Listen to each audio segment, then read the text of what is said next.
In this tutorial, I'll show you how to adjust the duration of multiple compositions in After Effects with just one click using the universal CompTime script.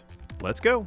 After downloading the script and adding it to the default scripts directory, go to After Effects, and with your project open, select the compositions whose duration you want to adjust in the Project panel.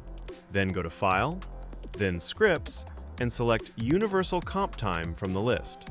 Now, in the window that appears, select the new duration you want, separated by the fields hour, minutes, and seconds, and press OK. That's it! All compositions now have the new duration defined.